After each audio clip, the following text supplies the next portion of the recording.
So I've already made well over 100 videos about the Dragon Prince, so it's safe to say that I'm a bit of a fan. So it's a bit of a strange thing to be reacting to something that I've already seen so many times before, but my goal is that together, perhaps we can find new moments and a new appreciation of the show that we already love so much. Book 1, Moon, Chapter 3, Moonrise, and it starts with one of the most beautiful pieces of music in the entire show, and possibly one of the best pieces of music I've ever freaking heard in my life. I want that Viren redemption arc, guys. I need this. Oh, it's just, it would be so great. The man he once believed I was. Goodbye, Claudia.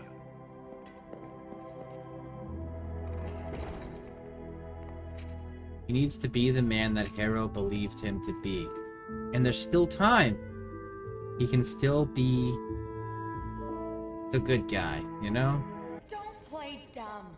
You know it's a powerful weapon. It's not a weapon. It's an egg! Don't be afraid. He makes the Paragon choice. Don't worry,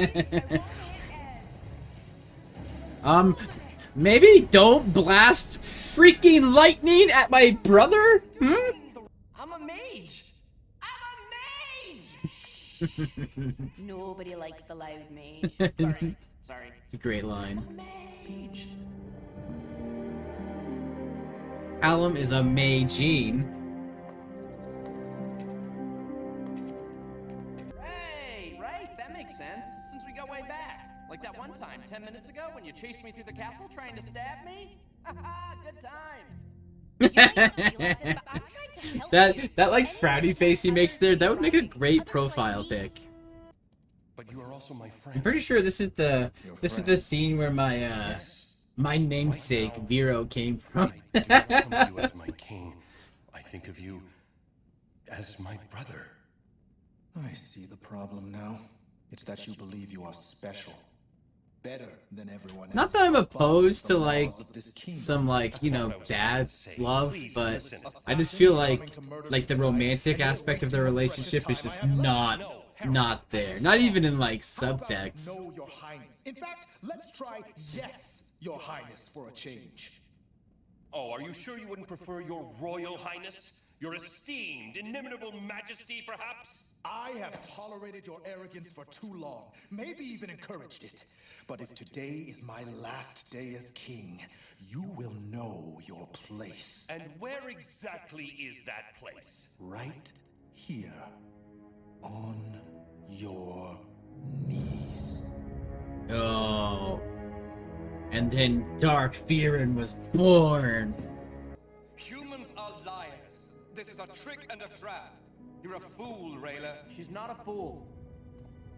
What she's telling you is true.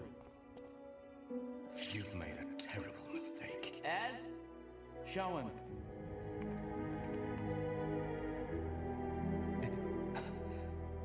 It's beautiful. How can we take vengeance for an act that never happened? You have to call it off. Rayla, you know it doesn't work that way. We bound ourselves. There's See, only just one like- way to release. Just like Harrow, Runaan is also like decided to continue and perpetuate what has been, you know, taught to him by history, and he's going to act even against the face of overwhelming evidence that this doesn't need to happen.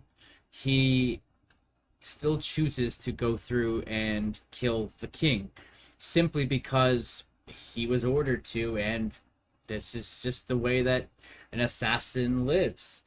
And you know, I feel like a lot of people don't really talk about this, but pretty much all the suffering in the show is really, like, from this point on, it's Runaan's fault. If Runaan wouldn't have been so hard-headed, and he would have called off the hit, Harrow never would have died, Viren never would have rose to power, and Luxoria never would have fallen. The egg could have been returned by the human princes with a escort of elves, and the gesture could have helped heal both sides.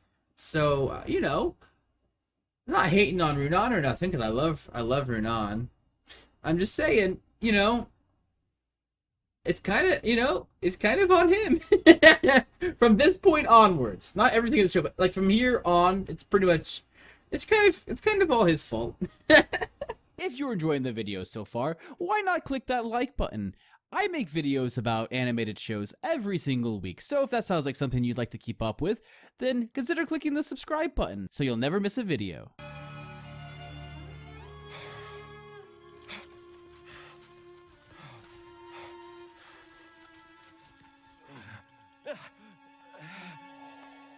Subscribe to 𝐉𝐻. Just turn the chains into snakes. Well, fun as it would be to turn the chains into snakes, I guess I'll just... Which is something we get to see her do in season 2. We see her turn, or not her, we see Callum turn the chains into snakes. So, it's pretty rad.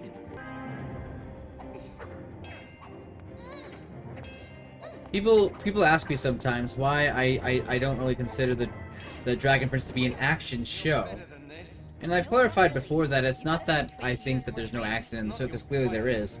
I usually just don't think of it as an action show because there's only, like what, there's this sword fight, there's like a 5-second fight with Rayla and Amaya, and then... is that it? And then there's the fight with the giant bug, I think? So I think there's only like 3 like actual fight scenes in this entire season, right? I'm probably overlooking 1 or 2 of them, but I think that's it, right? I totally forgot about the fight that she had with Corvus, which was actually pretty cool. But yeah, so I just wanted to add that in here while editing. There's probably more still, though. That's not a criticism or anything, it's just, you know, it's not like Avatar: The Last Airbender where there was a fight in like nearly every single episode. Some episodes would have 2 or 3 fights, so... Also, Runaan, why don't you have a Scottish accent like the rest of us? Why do you have a British accent? Or an English accent? I'll call out. I'll scream. Go ahead. And then Viren takes out a cat's paw because cat got your tongue. It's brilliant. This is why the show deserves Emmys. They're well earned. That's something I never really thought about, but like, I guess her clothes, like I guess all their clothing is also like enchanted with magic, huh? To like go invisible along with them. I never really thought about that, but it's kind of cool. Like magic clothes like that. We see him in the hay, which we see a little callback to this in season 3 when Soren is rolling him out. Finish this. My pleasure. No! We can find more practical uses for this one. Tie him up! And just like that, the whole like villain thing has begun. Yeah, wow. And that is episode 3 of book 1, Moonwise. I suddenly turned into the priest guy from Princess Bride, Marriage, Moonwise. Oh man, yeah, another good episode filled with sadness and emotion, and yeah, for a comfort show, there's a lot of sad stuff in this. Thanks for watching.